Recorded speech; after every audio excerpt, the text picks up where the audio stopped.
హరే కృష్ణ హరే కృష్ణ కృష్ణ కృష్ణ హరే హరే హరే రామ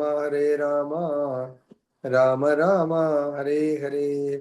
जय बोलो ग्रंथराज श्रीमद भगवद गीता की जय. श्री राधा रमन लाल की जय. जगन्नाथ बलदेव सुभद्रा महारानी की जय. गौर निताय भगवान की जय. जगत गुरु श्रील प्रभुपाद की जय. श्री श्रीपाद गुरु महाराज की जय. ఈరోజు శ్రీమద్ భగవద్గీత యథాతథము 18వ అధ్యాయము 40 నుంచి 44వ శ్లోకం వరకు సారాంశం ఏంటంటే, బ్రాహ్మణ క్షత్రియ వైశ్య శూద్రుల కర్మ యొక్క స్వభావాల గురించి తెలుసుకుందాం. భగవంతుడు ఈరోజు చెప్తున్నారు, ఈ సొసైటీ 4 వర్ణాలు 4 ఆశ్రమాలుగా భగవంతుడు విభజించడం జరిగింది. సో అది దేని ప్రకారము? చాతుర్వర్ణ్యం మయా సృష్టం గుణ కర్మ విభాగశ. మన యొక్క గుణాలు మన యొక్క కర్మల బట్టి సో ఈ వర్ణాల దాంట్లోకి మనము ప్లేస్మెంట్ ఇవ్వడం జరుగుతుంది. బ్రాహ్మణ వర్ణంలో జన్మించడమా, క్షత్రియ వైశ్య శూద్ర. అంటే మనం లాస్ట్ లైఫ్లో మనము ఎటువంటి గుణాల్లో, లైక్ తమో గుణము, రజోగుణము, సత్వగుణంలో కర్మలు చేశామో దాని యొక్క రిజల్టే ఈ వర్ణాల్లో జన్మ తీసుకోవడం అన్నట్టు. ఇంకా భగవంతుడు 40వ శ్లోకంలో చెప్తున్నారు, భౌతిక ప్రకృతి త్రిగుణంలోని విడిపడినట్టు. అంటే ఒకవేళ లాస్ట్ లైఫ్లో మనము ఈ తమో రజో సత్వగుణముల నుండి విడిపడ్డాం అనుకుందాం. అంటే త్రిగుణాతీత స్థితికి మనము ఒకవేళ చేరుకుంటే, అటువంటి చేరుకున్న వ్యక్తి, సత్వగుణంని కూడా క్రాస్ అయిపోయినటువంటి వ్యక్తి భూలోకంలో కానీ ఊర్ధ్వలోకంలోని దేవతల యందు కానీ ఎచ్చోట కూడా లేడు. ఇంకా అక్కడ జన్మ ఆయనకు ఉండదు. అంటే ఈ భౌతిక బ్రహ్మాండంలో ఆయనకు ఇంకా నివసించవలసిన అవసరం ఉండదు, జన్మ తీసుకునే అవసరం ఉండదు. ఎందుకు? భగవంతుడే చెప్తున్నారు, ఎవరైతే మృత్యు ఆసన్నమైనప్పుడు భగవంతుని స్మరిస్తారో ఎట్ స్ట్రెచ్ వాళ్ళు భగవద్ధామం వెళ్తారు. లేదా మృత్యు ఆసన్నమైనప్పుడు మనకు భగవద్గీత 8వ అధ్యాయంలో మనం చూసినట్టయితే 5వ శ్లోకము 6వ శ్లోకాల్లో చాలా చక్కగా చెప్పారు భగవంతుడు. అంతకాలేచ మామేవ స్మరన్ ముక్త్వా కలేవరం యహ ప్రియాతి సమద్భావం యాతి నాస్త్యస్త్ర సంశయ. అంత్యకాలంలో కూడా నన్నే స్మరించుచు దేహమును విడిచువాడు తత్క్షణమే, ఆ క్షణమునే నా దివ్య స్వభావమును పొందుతాడు. దీంట్లో ఎటువంటి సందేహము లేదు. లేదా 6వ శ్లోకంలో చెప్తున్నారు, యం యం వాపి స్మరన్ భావన్ త్యజత్యంతే కలేవరం తం తమేవైతి కౌంతేయ సదా తద్భావ భావిత. ఓ కౌంతేయ, దేహమును విడిచేటప్పుడు మానవుడు ఏ భావమును స్మరించునో అదే భావమును పొందుతాడు. సో కాబట్టి ఇక్కడ మనం భగవంతుని స్మరిస్తే ఇంకా ఆయన ఈ త్రిగుణాలతో కూడుకున్నటువంటి భౌతిక ప్రపంచంలో జన్మ తీసుకోవాల్సిన అవసరం ఉండదు. కాబట్టి ఇక్కడ మనకు భగవంతుడు ఏమంటాడు, ఈ వర్ణ వ్యవస్థలో మనకు పోస్టింగ్ ఇవ్వడం అనేది మనము చేసుకున్నటువంటి గుణ స్వభావము. సో లాస్ట్ లైఫ్లో తమో గుణంలో ఉంటూ తామసిక కర్మలు చేస్తే వాటి ఫలాలను అనుభవిస్తాం. రజోగుణంలో ఉంటూ రాజసిక కర్మలు చేస్తే రాజసిక కర్మ ఫలాలను అనుభవించడానికి దేహాన్ని భగవంతుడు ఇవ్వడం జరుగుతుంది. సో దీనికి సింపుల్ అండి అర్థం చేసుకోవటము. ఇప్పుడు మన పిల్లలు ఎస్ఎస్సి వరకు 10th క్లాస్ వరకు కామన్ ఎడ్యుకేషన్ చేస్తారు. దాని తర్వాత వాళ్ళకు ఒక స్టేజ్కి వస్తారు. నెక్స్ట్ ఫర్దర్గా ఏదైనా ప్రొఫెషనల్గా ఎంటర్ అవ్వడానికి కొరకు, అంటే వాళ్ళకు డాక్టర్ అవ్వాలన్నా, ఇంజనీరింగ్ అవ్వాలన్నా, అడ్వకేట్ అవ్వాలన్నా, సిఏ అవ్వాలన్నా, అలా సో రకరకాల దానికి తగ్గట్టు వాళ్ళకు కోరికున్నంత మాత్రాన సరిపోతుందా? సో డాక్టర్ కావాలంటే డాక్టర్ సంబంధించినటువంటి ఎగ్జామ్స్కు అప్లై చేసుకోవాలా, ప్రిపేర్ అవ్వాలా, ఎగ్జామ్ రాయాలా, అంత మంచి ర్యాంకు తెచ్చుకుంటే అప్పుడు సీట్ అనేది కర్మ ఫలం అన్నట్టు. ఓకే, సో ఈ ఎగ్జామ్ యొక్క కర్మ ఫలము సీట్ దొరుకుతుంది. మళ్ళీ ఆ ఇంజనీరింగ్ అయితే 4, మెడిసిన్ అయితే 5, 6 సంవత్సరాలు మళ్ళీ అక్కడ కర్మ ఫలాలు, కర్మం చాలా కఠినంగా ప్రిపేర్ అవుతే కర్మఫలం ఏంటి? మళ్ళీ మెడిసిన్ పాస్డ్ అవుట్ అవుతారు, ఇంజనీరింగ్ పాస్డ్ అవుట్ అవుతారు, సిఏ పాస్డ్ అవుట్ అవ్వచ్చు. సో ఈ విధంగానే మనము గుణ స్వభావం అనుసరించి మనం లాస్ట్ లైఫ్ లో సత్వగుణంలో కర్మలు చేసి శరీరం వదిలేస్తే బ్రాహ్మణుల వంశంలో జన్మిస్తాము. అదేవిధంగా ఆ రజోగుణంలో కర్మలు చేసి మనం శరీరం వదిలేస్తే క్షత్రియులుగా జన్మించవచ్చు. తర్వాత రజో తమో గుణంలో కర్మలు చేస్తే వైశ్యులుగా జన్మించవచ్చు. కంప్లీట్ తామసిక్ కర్మలు చేస్తే వాటి ఫలాలను అనుభవించడానికి శూద్రులుగా జన్మించవచ్చు. సో ఇక్కడ మనకు మరి ఆల్రెడీ ఎలా జన్మిస్తారు ఏంటి తెలుసుకున్నాం మనం. ఇప్పుడు ఆ ప్రతి వర్ణములో జన్మించిన తర్వాత వాళ్ళ యొక్క కర్మలు, సహజ కర్మల స్వభావం ఎలా ఉంటుంది? ఒక బ్రాహ్మణుడు, అరే పలానైనా బ్రాహ్మణుడు అంటే ఆయన వంశంలో పుట్టడం కాదు, ఆ వర్ణంలో ఆయన యొక్క క్వాలిఫికేషన్స్, ఆయన యొక్క అర్హతలు ఎలా ఉండాల, బ్రాహ్మణుడి యొక్క అర్హతలు ఏమంటారు ఇక్కడ? చాలా అద్భుతమైన శ్లోకం ఇది, బయాట్ చేయవలసిన శ్లోకం ఇది. శమో దమస్ తపశౌచం శాంతిర్ ఆర్జవమేవచ జ్ఞానం విజ్ఞానం ఆస్తిక్యం బ్రహ్మ కర్మ స్వభావజం. శమః అంటే మనో నిగ్రహము, శాంతి. బ్రాహ్మణుడు అని ఎవరినైతే అనిపించుకుంటారో వాళ్ళు వాళ్ళు ఎప్పుడు శాంతియుతంగా ఉంటారు, మనస్సు నిగ్రహాన్ని కోల్పోరు వాళ్ళు. అర్థమైందా? అరే నేను కొంచెం పట్టు తప్పాను, సో నేను సో నా నేను దాన్ని ఏమంటారు, మనస్సు యొక్క నిగ్రహాన్ని కోల్పోవడం వల్ల ఈ తప్పు చేశాను, ఆ తప్పు చేశాను అంటాం. కానీ బ్రాహ్మణులు ఎప్పుడు చాలా శాంతిగా ఉంటారు అన్నట్టు, ఎటువంటి టెన్షన్స్ కు ప్రెజర్ కు గురి కాదు. ఎందుకు అలా శాంతిగా ఉండగలుగుతారు? నెక్స్ట్ పదం చెప్తుంది, దమహ. వాళ్ళు ఇంద్రియ నిగ్రహాన్ని పొంది ఉంటారు. బ్రాహ్మణుడు అంటేనే తన సాధన ద్వారా ఇంద్రియాలన్నింటి తన కంట్రోల్లో పెట్టుకుంటాడు. బ్రాహ్మణుడు ఇంద్రియాల కంట్రోల్ ఉండడు, ఇంద్రియాలు బ్రాహ్మణుడి కంట్రోల్లో ఉంటాయి. అర్థమైందా? ఇంకా మూడోది, ఎందుకు చాలా ఎంత చక్కగా ప్రతి పదానికి సీక్వెన్స్ ఉంది. మూడవది తప. సో బ్రాహ్మణుడు బై డిఫాల్ట్ పుట్టుకతోనే తపస్సు ఆయన సహజ ధర్మము, తపస్సు చేయవలసిందే. మరి ఇక్కడ తపస్సు అంటే ఏంటండి? ఆలోచిద్దాం మనము.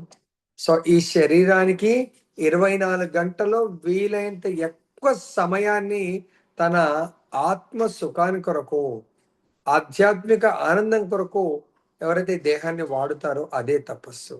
సో దాని కొరకు అంటే తపస్సు ఎలా ఉంటుందంటే చూడండి, బ్రాహ్మణుల యొక్క ఈ అద్భుతమైన క్వాలిటీస్ తర్వాత ఒక 2-3 లీలలు చెప్తాను, అందరూ శ్రద్ధగా వినండి. తర్వాత శౌచం, శుచిత్వము. బ్రాహ్మణుడు త్రిసంధ్యలలో వాళ్ళు 3 సంధ్యల్లో సంధ్యావందనం చేస్తాడు. చాలా తప్పకుండా అండి. ఇప్పుడంటే డ్యూటీస్ అవి ఇవి చేయడం వల్ల మేబీ మధ్యాహ్నం స్నానం అది చేయడము, సంధ్య చేయడం కుదరకపోవచ్చు. కానీ మార్నింగ్ ఈవినింగ్ అయితే తప్పకుండా చేయవలసి, అంటే ఫుల్ ఫ్లెడ్జ్ గా వాళ్ళు బ్రాహ్మణత్వాన్ని లైక్ పూజారి లాగా, లేకుంటే భగవత్ సేవ. బయట జాబ్స్ చేయని వాళ్ళు తప్పకుండా నాకు తెలిసి 3 సార్లు స్నానం చేసి శౌచాన్ని పాటిస్తారు. తర్వాత వాళ్ళ దగ్గర ఉన్నటువంటి ఇంకో గొప్ప క్వాలిటీ ఏంటి? శాంతి, సహనము. అంటే వాళ్ళ నుంచే నేర్చుకోవాలి. అంటే ఈ సొసైటీకి చాలా తలమానికమైనటువంటి వాళ్ళు. ఇప్పుడు తల లేకుంటే ఏ పార్ట్ ఉన్నా కూడా వేస్టే. అదే తల ఉండి ఒక చెయ్యి లేకున్నా, 2 చెయ్యిలు లేకున్నా, 2 కాళ్ళు లేకున్నా సో జీవితం కొనసాగుతుంది. తలనే ఎక్కడ కట్ అయిపోయిందండి, ఇంకా జీవితం ఏముంటదండి? ఏముండదు. కాబట్టి శాంతి అంటే సహనము బ్రాహ్మణుడి యొక్క సహజ లక్షణం. సహనం ఉండాల, ఓర్పు ఉండాల. తర్వాత ఏమంటాడు భగవంతుడు? ఆర్జవం, నిజాయితీ.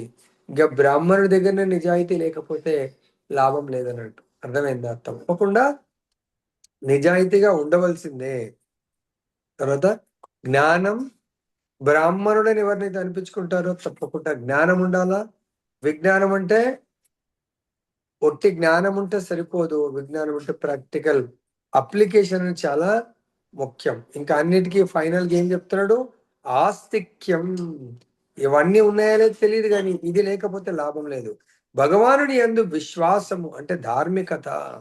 నేను బ్రాహ్మణుని అంటే భగవానుడి పట్ల సంపూర్ణ విశ్వాసం ఉండాలా. ఇలాంటి సహజ లక్షణాలతో కూడుకొని బ్రాహ్మణుడు జీవించడం అంటే అటువంటి కర్మలు చేయాలి. సో కాబట్టి బ్రాహ్మణుడు ఇవన్నీ మనకు బై డిఫాల్ట్ శాంతి, ఇంద్రియ నిగ్రహము, తపస్సు, శుచి, సహనము, నిజాయితీ, జ్ఞానం, విజ్ఞానం, ఆస్తిక్యం అంటే ఇది లేకుండా మిగతా అన్ని ఉన్నా కూడా లాభం లేదు. ఆస్తిక్యం అంటే భగవంతుడి యందు విశ్వాసం ఉండాలి. భగవంతుడి యందు విశ్వాసం లేకపోతే లాభం లేదండి. అర్థమైందా? సో కాబట్టి ఇవన్నీ కూడా పూర్వకాలము బ్రాహ్మణులకు సంపూర్ణంగా ఇవన్నీ ఉండేవన్నట్టు. అర్థమైందా? సో ఎలా మనము బ్రాహ్మణుల దగ్గర జ్ఞానము ఇవన్నీ ఎలా ఉంటాయి అనేది సో మనము చాలా లీలల్లో మనం తెలుసుకోవచ్చు. బ్రాహ్మణులు ఈ వేద పండితులు వేదాలను శ్రవణం చేయడము, కీర్తన చేయడము, సో ఇవే వాళ్ళ యొక్క ప్రైమరీ డ్యూటీస్ అన్నట్టు.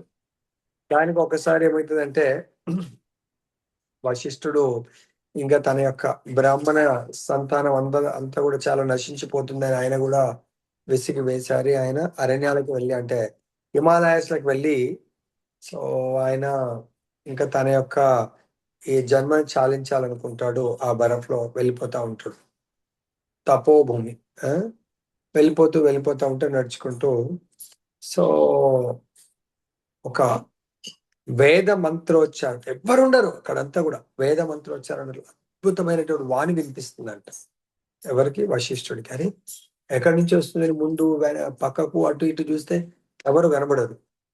ఇప్పుడు చూస్తాడు, వెనకకు తిరిగి చూస్తే ఒక స్త్రీ మొత్తం ఈ కొంగు కంప్లీట్ గా కవర్ చేసినటువంటి స్త్రీ ఉంది.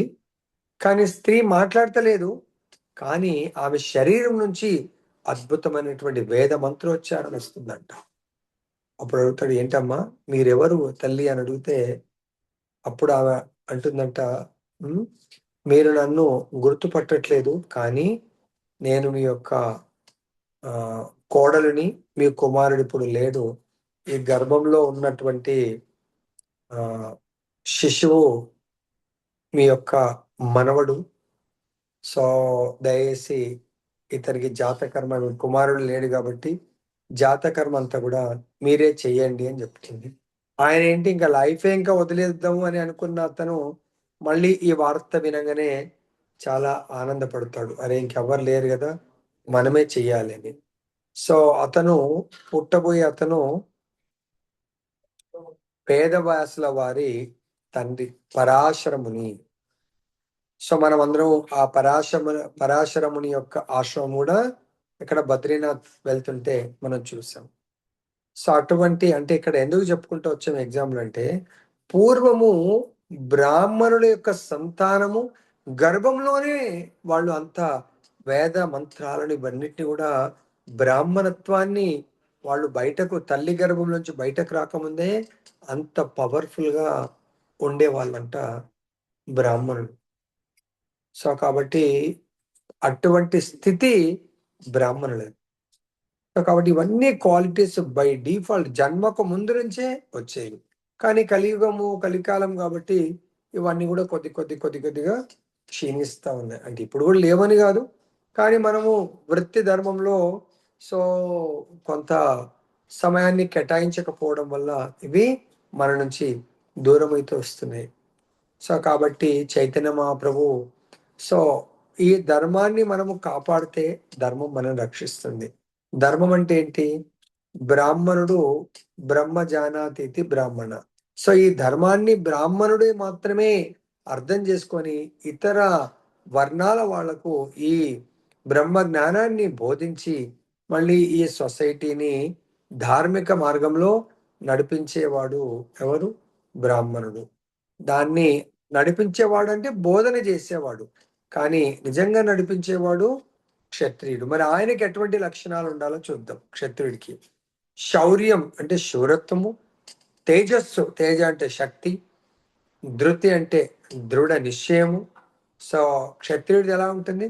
ఒకసారి మాటిస్తే ప్రాణం పోయినా పర్వాలేదు కానీ మాట కట్టుబడి ఉంటారు క్షత్రియులు. దాక్ష్యం, సమర్థత.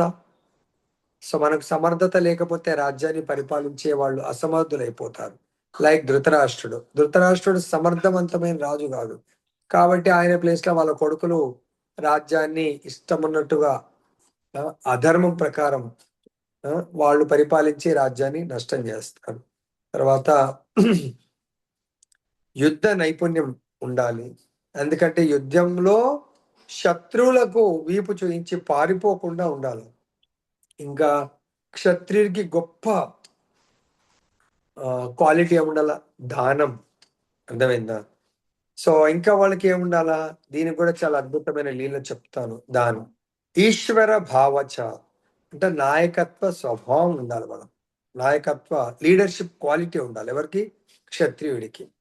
తర్వాత క్షాత్రం, క్షత్రియునికి సంబంధించిన ఇవి సహజమైనటువంటి కర్మలు, ఈ లక్షణాలు అన్నట్టు. అర్థమైందా? సో ఇక్కడ మనము దానము చూసినట్టయితే, సో చూడండి, మనం ఎవరికి దానం చేయగలుగుతామో వాళ్ళ కెపాసిటీ ఏంటి అనేది మనకు అర్థం చేసుకోవాలి. పూర్వము ఒక ఋషి ఉండేవారు. ఆయన నీళ్ళల్లో ఒక 1000 సంవత్సరాలు తపస్సుకు వెళ్ళిపోతారు. అర్థమైందా? పూర్వకాలం వాళ్ళ యొక్క తపోశక్తి అలా ఉండేది. ఆయన పేరు చావన్ ఋషి ఏదో ఉంటుంది అన్నట్టు. ఆయన 1000 సంవత్సరాలు నీళ్ళల్లో ఉంటాడు. అయితే నీళ్ళల్లో అంటే ఒక పెద్ద నదిలో ఆర్ సముద్రం వాటెవర్ దాంట్లో తపస్సు చేస్తూ ఉంటే, సో జాలర్లు చేపలు పట్టే వాళ్ళు వల వేసి ఆ చేపలను పట్టుకొని వస్తారు. పట్టుకొని వస్తే పెద్ద పెద్ద చేపలతో పాటు ఈ ఋషి కూడా దాంట్లో 1000 సంవత్సరాలు అంటే మొత్తం ఆయన చర్మం అంతా కూడా గ్రీన్ పాకుర్లాగా అయిపోతుంది ఆయన. కానీ వాళ్ళు గుర్తుపడతారు, అరే ఎక్కడో గొప్ప మహారాజు ఉన్నట్టున్నాడు, మనం చాలా అపరాధం చేశామని చెప్పేసి వాళ్ళు ఏం చేస్తారు, వాళ్ళ యొక్క రాజు దగ్గర, రాజు చాలా ధర్మాత్మైనటువంటి రాజు ఉంటాడు. ఆ రాజు నౌషి రాజు, ఆయన దగ్గరికి తీసుకెళ్లి, రాజా మేము చాలా గొప్ప అపరాధం చేశాము. నహుషి, అపరాధం చేశాము. ఏంటి అపరాధం అంటే, ఇలా మేము చేపలు పడుతుంటే ఒక గొప్ప ఋషి ఆ వలలో చిక్కుకున్నాడు, మేము మా అపరాధం నుంచి మమ్మల్ని రక్షించండి, మీరే ధర్మాత్ములు అంటే. అరే ఆయన ఎవరో కాదు, సో చాలా గొప్ప బ్రహ్మ ఋషి ఆయన, చావన్ ఋషి అని చెప్పేసి ఆయనకు సాష్టాంగ దండవత్ ప్రణామం చేసి, అయ్యా జాలిలోంచి బయటకు రండి అంటే, లేదు లేదు నేను రాలేను. చాలా అద్భుతమైన లీల, మనకు మంచి లెసన్ చెప్తుంది అన్నట్టు. దీంట్లో శ్రద్ధగా వినండి. అయితే నేను జాలిలోంచి రాలేను అంటే, ఎందుకు స్వామి అంటే, అరే వీళ్ళు చాలా కష్టపడి చేపలతో పాటు నన్ను పట్టుకొచ్చారు కదా, నాకు తగ్గ మూల్యాన్ని వీళ్ళకు చెల్లించు, దానం అంటే మరి నాకు నా సమతుల్యంగా వాళ్ళకి ఏదైనా ఇవ్వాలి. ఇప్పుడు చేపలు పట్టినట్టు ఏం చేస్తారు వాళ్ళు? మార్కెట్లో వెళ్ళి అమ్ముకొని డబ్బులు సంపాదించి పాపం ఏదో జీవనం కొనసాగిస్తారు. మరి నన్ను కూడా పట్టుకున్నారు కదా, మనం నాకు తగ్గట్టుగా, భగవంతుడి లీలలు ఇవన్నీ కూడా, తగ్గట్టుగా మూల్యం చెల్లించాడంటే ఆ రోజుల్లో. ఇది ఎప్పుడు అంటే ఈ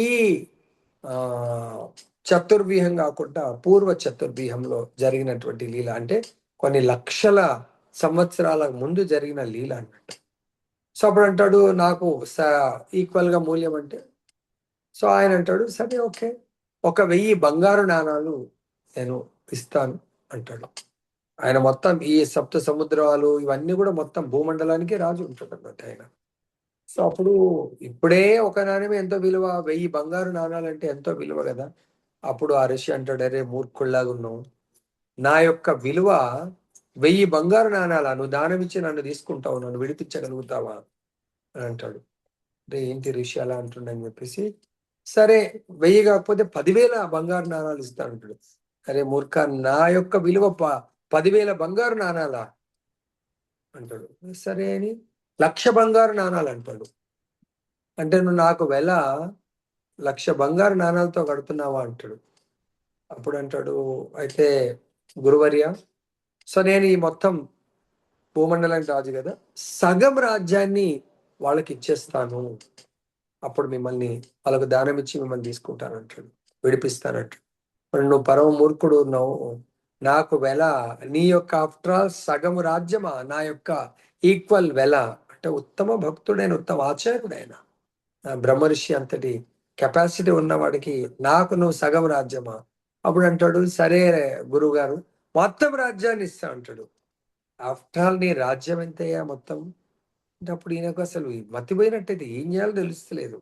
సో ఆయనకు మరి ఎలా ఆయనని విడిపించాలని అప్పుడు ఏం చేస్తాడు, భగవంతుని ప్రార్థిస్తాడు, ప్రభువు రక్షించండి, చాలా ధర్మాత్ముడు ఆయన, రక్షించండి నన్ను, ఈ గురువు గారిని మరి ఎలా నేను ఆ జాలరు నుంచి విడిపించాలి అని భగవంతుని ప్రార్థిస్తే అప్పుడు భగవంతుడు ఆయనకు ఒక గురువు రూపంలో లభ్యమవుతుంది. ఇంకో గురువు గారు వస్తారు. అప్పుడు ఆ గురువు గారి పాదపూజ చేసి, ప్రభు మీరన్నా చెప్పండి నాకు మరి నేను ఎలా విడిపించాలి ఈ గురువు గారిని అంటే అప్పుడు అంటాడు, సో దానాలకెల్లా గోదానాన్ని మించింది లేదు కాబట్టి మన ఎవరన్నా ఇప్పుడు కృష్ణుడి యొక్క తులాభారంలో తులసి ఒక స్మాల్ తులసి వేస్తే కృష్ణుడికి ఈక్వల్ అయిపోయింది. అదే విధంగా ఈ యొక్క గురువు గారికి సమతుల్యం కావాలంటే దేశీ అంటే మంచి ఒక ఆవుని సో పాలనిచ్చే ఆవుని మంచి దేశీ ఆవుని మంచి అలంకారం చేసి ఆ జాలర్లకు దానం ఇవ్వు, అప్పుడు ఆయన ఈక్వల్ అవుతాడు అని చెప్తాడు అన్నట్టు.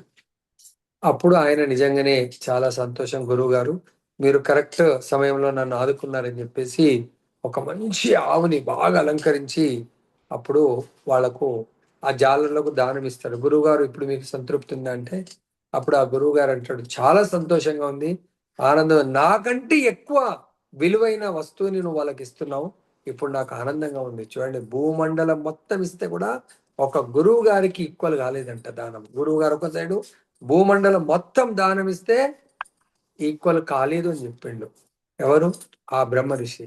తర్వాత దేంతో ఈక్వల్ అయిందని ఇంకో గురువు గారు సలహా ఇస్తారు, ఒక ఆవుతో. అప్పుడు ఆ జాలర్లకు ఇస్తే ఆ జాలర్లు అన్నంట, ప్రభు ఈ యొక్క ఆవు విలువ, మేమా మాంసాహారాన్ని భుజించే వాళ్ళము, పూజలు చేసే వాళ్ళం కాదు. ఆవు యొక్క గొప్పతనం ఏంటంటే, ఈరోజు ఒక క్లాస్ వింటా ఉంటే గురువు గారు చెప్తున్నాడు, బ్రహ్మదేవుడు సృష్టిని సృష్టించేప్పుడంట ఆవు బ్రాహ్మణులు ఒకే వర్ణానికి సంబంధించిన వాళ్ళని చెప్తా ఉన్నారు అన్నట్టు. ఎందుకు, వాళ్ళు వచ్చిన కార్యము భగవంతుడి యొక్క యజ్ఞాలు చేయడానికి కొరకు బ్రాహ్మణులు వస్తారు. కానీ బ్రాహ్మణులు ఏం చేయగలుగుతారు, యజ్ఞాలు చేయగలుగుతారు. కానీ ఆవు యజ్ఞ నిర్వహణకు సంబంధించినంత కూడా ఆవు ప్రయోగాత్మకము. సో ఇది ఒకవేళ బ్రాహ్మణుడు ఆవు లేకుండా అంటే ఆవు యొక్క పంచగవ్యాలు లేకపోతే బ్రాహ్మణుడు యజ్ఞాన్ని నిర్వహించలేడు. అంటే ఆయనకున్న వేద జ్ఞానాన్ని ప్రయోగాత్మకంగా చేయాలంటే ఆవు యొక్క ప్రాముఖ్యత ఎంతైనా ఉంది. అప్పుడు జాలలు చదువు రాదు ఏం రాదు, వాళ్ళు ఆ ఆవుని తీసుకొని ఏమంటారు, అయ్యా రాజా, అయ్యా గురువు గారు, ఈ ఆవుని మేమేం చేయగలుగుతాము, ఈ ఆవుని బెటర్ ఈ బ్రాహ్మణుడికే మనము బ్రాహ్మణుడికి ఇచ్చేద్దాము, ఎందుకంటే మేము దీన్ని పెట్టుకోలేము అని చెప్పడం జరుగుతుంది అన్నట్టు. సో కాబట్టి ఆవుని తిరిగి ఆ గురువు గారికి ఇవ్వడం జరుగుతుంది. హరే కృష్ణ. ప్రభుజీ అందరిని మ్యూట్ చేయండి ప్రభుజీ, రికార్డింగ్ పెట్టినప్పుడు.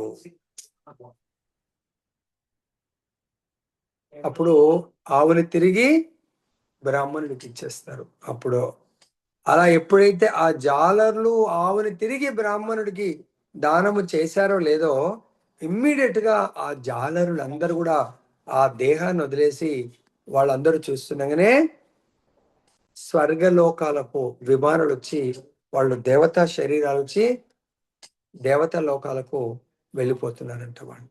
అంటే దానం యొక్క మహిమ అంత గొప్పది. అందులో ఉత్తమమైనటువంటి భక్తులకు బ్రాహ్మణులకు దానం, కేవలం దానం ఇవ్వడం వల్లనే, చూడు వాళ్ళది కాదు, వాళ్ళు తీసుకొని మళ్ళీ తిరిగి బ్రాహ్మణుడికి, ఉత్తమ బ్రహ్మ ఋషి అయినటువంటి ఆ చామన్ ఋషికి దానం ఇవ్వడం వల్ల వాళ్ళకు ఉత్తమ గతి ప్రాప్తి జరిగింది. వాడు ఇక్కడ క్షత్రియుల యొక్క ఒక ధర్మము దానం ఇవ్వటం. అర్థమైందా? నెక్స్ట్ చూద్దాం మనం. సో కృషి గోరక్ష, వైశ్య శూద్రుల యొక్క ధర్మం ఏంటి? వైశ్యుల యొక్క ముఖ్య ధర్మము వ్యవసాయము. ఎందుకు, మిగతా 3 వర్ణాల వాళ్ళు భోజనం చేయాలంటే వ్యవసాయం ఉండాలా, గోవులను రక్షించాలి. సో ఈ రోజు మనందరము కరువు కాటకాలు, యుద్ధాలు, అశాంతి వీటన్నిటికీ కారణం గో సంహారము. సో గోవులు పూర్వకాలము మన సంపదని కూడా ఏ విధంగా లెక్క పెట్టేవాళ్ళంటే కృష్ణుడు గాని, రాముడి కాలంలో ఎవరికి ఎక్కువ గోవులుంటే వాళ్ళు ఎక్కువ ధనవంతుడు. కానీ ఈరోజు ఒక్క ధనం ఇప్పుడు ఏంటి బ్యాంక్ బ్యాలెన్స్‌లు, పెద్ద పెద్ద బిల్డింగ్స్, పెద్ద పెద్ద కార్లు, తర్వాత గోల్డ్ వీటిని చూస్తే ధనవంతులున్నారు తప్ప ఒక్కరికి కూడా ఒక్క ఆవు కూడా కనపడదు మనం. సో కాబట్టి ఈ గోవులు లేని వాళ్ళు నిజమైనటువంటి సంపద కలిగినటువంటి వాళ్ళు కాదు. ఎందుకు చెప్తున్నానంటే ఇక్కడ మనందరికీ కూడా ఈ 4 వర్ణాల వాళ్ళం బ్రాహ్మణ, క్షత్రియ, వైశ్య, శూద్ర వీళ్ళందరికీ కూడా ప్రియమైన వాడు భగవంతుడు విష్ణువారి కృష్ణ. కానీ ఆ భగవంతుడికి ప్రియమైన అది ఏమైనా ఉందంటే అది ఆవు, గో. అందుగురించే మనకు ఒక శ్లోకంలో కూడా చెప్తాం కదా, నమో బ్రాహ్మణ్య దేవాయ గో బ్రాహ్మణ హితాయ చ జగదితాయ కృష్ణాయ గోవిందాయ నమో నమః. సో భగవంతుడు బ్రాహ్మణ ప్రియుడు, గోవుల ప్రియుడు భగవంతుడు. బ్రాహ్మణులను గోవులను ఇష్టపడేటువంటి వాడు. సో కాబట్టి బ్రాహ్మణ సేవ చేస్తాడు భగవంతుడు, గో సేవ చేస్తూ ఉంటాడు. దాని మీనింగ్ మనం కూడా బ్రాహ్మణ సేవ, గో సేవ చేయాలని మనకు ఒక మార్గ నిర్దేశకత్వాన్ని చూపిస్తూ ఉంటాడు అన్నట్టు భగవంతుడు. తర్వాత వైశ్యులేంటి, వర్తకం అంటే వ్యాపారం. ఇవి వైశ్యుడి యొక్క ముఖ్య ధర్మం. ఏంటవి? 3: వ్యవసాయము, గోరక్ష, తర్వాత వాణిజ్యము. ఇవి వాళ్ళ సహజ లక్షణాలు, సహజమైనటువంటి కర్మ వైశ్యులది. తర్వాత పరిచర్య ఆత్మకం. సో శూద్రుడి యొక్క ధర్మం ఏంటి? ఇతరులను సేవించడం. ఏ విధంగా? చాలా కష్టపడి పని చేస్తాడు. పరిశ్రమ మరియు ఇతరులను సేవించడం అనేవి శూద్రులకు సహజమైనటువంటి లక్షణాలు, సహజములైనటువంటి కర్మలు. వాళ్ళు బై డిఫాల్ట్ పుట్టుకతోనే, అది తక్కువ దయచేసి ఇక్కడ క్యాస్ట్ సిస్టమ్ కదండి. సో ఇది వర్ణ వ్యవస్థ. వాళ్ళ లాస్ట్ లైఫ్లో అలా కష్టపడి తామసిక కర్మలు చేశాడు కాబట్టి అలా కష్టపడి పని చేయాలా, దాని సుఖాన్ని పొందాలా. కాబట్టి అటువంటి వర్ణము శూద్ర వర్ణంలో భగవంతుడి జన్మను ఇవ్వడం జరుగుతుంది. సో ఓవరాల్ గా భగవంతుడు ఇక్కడ చెప్పేది ఏంటంటే సొసైటీ సాఫ్ట్ గా నడవడానికి 4 వర్ణాల వాళ్ళ యొక్క ఆవశ్యకత ఎంతైనా ఉంది. ఎవరి ధర్మాన్ని వాళ్ళు చేస్తూ వెళ్ళాల. లైక్ ఎట్లయితే మన గ్రహాలు సూర్యుడు, చంద్రుడు, మిగతా గ్రహాలు ఏ గ్రహము ఆ యొక్క గ్రహం యొక్క కక్షలో తిరుగుతూ ఉంటుంది. సో అదేవిధంగా ఈ నలుగురు కూడా వారి వారి పరిధిలో భగవంతుడి ఆదేశం అనుకుని కర్మలు చేయాలి. ఒక దాంట్లోంచి ఇంకో దాంట్లోకి వెళ్తే డిస్క్వాలిఫికేషన్, అంటే వాళ్ళు అనర్హత.